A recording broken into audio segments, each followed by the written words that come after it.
60s and 70s, 99.5 KFUN with 40 minutes nonstop. It's Stacey Thompson. And the Uptown Waterloo Comedy Festival is here. More importantly, Brent Butt is here. Welcome. More importantly, wow. I think so.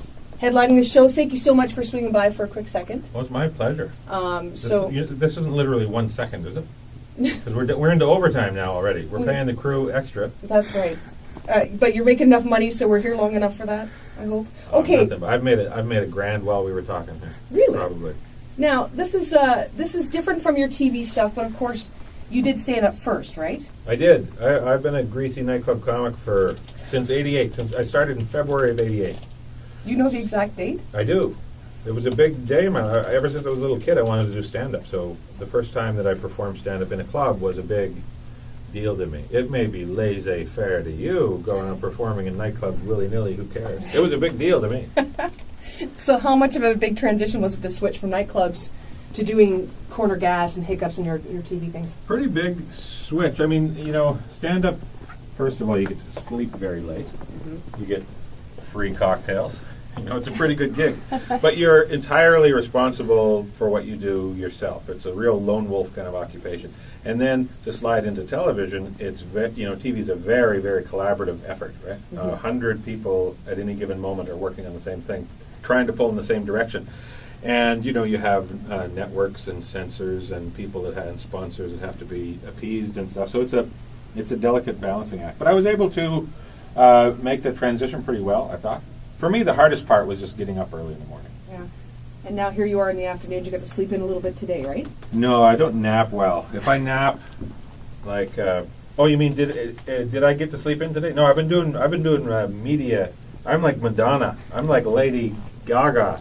Is that a person? Did I get that right? You did get that right. Lady Anti-Gaga. I got those mixed up for a while. Lady Antebellum? Yeah, that's right. I think I have an antebellum. Actually, while we're talking about ladies, today is International Women's Day. It is? It is. Excellent. So I'm glad that you're here. Me too. But I heard a story about that you punched your mom in the mouth. Just this morning, I gave her a good rap.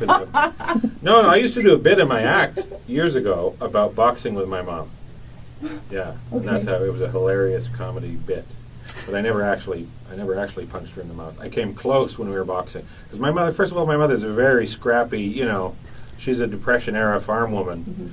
Mm-hmm. The last thing I would ever want to do is get her. If I ever hit her, mm-hmm. there would be 9 kinds of hell to pay. I would still be in traction if it ever actually happened. She would rub my forehead against the small of my back.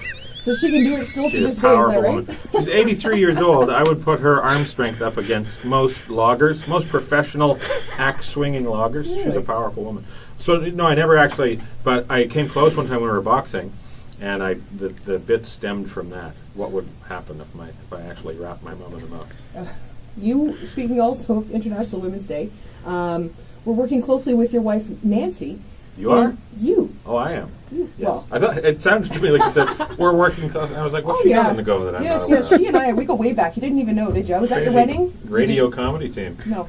I was just curious, though, what that's like for you. Do you turn into a coworker while you're working, and then, hugs and kisses when you're done? Or kind of, yeah. We're able to flip that switch pretty well. Like, we first knew each other from a working relationship. I basically met her doing Corner Gas. It was just... She was an actor. She auditioned for the role of Wanda. She was hilarious. We hired her. So I got to know her in that capacity first. So our relationship has a working foundation, where I'm the boss in our working relationship. So it's easy for us to go, okay, punch in, mm-hmm. punch the clock. It's like Wile E. Coyote and the sheepdog. Remember how they would punch in, and now we're at work. That's how Nancy and I are. I'm glad that it works out well for you. And I'm glad that we get to see you tonight for Waterloo Comedy. So you're in town tonight for that, and then that's it. I thought you were saying that this was you're in town. That's what it sounded like. You're here in Waterloo. You're in town. Oh, I'm in town. I probably did say that. I didn't realize that was the nickname of the community. Is that on the sign as you pull up? It's going to be now. Welcome to You're in Town. That's right.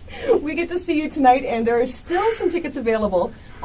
Easiest bet is to go to waterloocomedy.com. We were just doing the math. How many tickets were available? Yeah, how many it's tickets almost sold out. yeah. Get on the dial. You were that popular. Dial Now, up the. if you find that it's busy on the website, you can call 519-885-2950 or swing by Princess Twin Cinemas over on 46 King North in Waterloo. Lots of options. Nothing but options. We changed the name of our town. You're in town. This may be my last appearance in You're in Town. If this catches on, I'm sure the mayor will have something to say about this. Brent Butt, thank you so much for joining us. My pleasure. And really looking forward to tonight's Uptown Waterloo Comedy Festival. Me too. We'll see ya.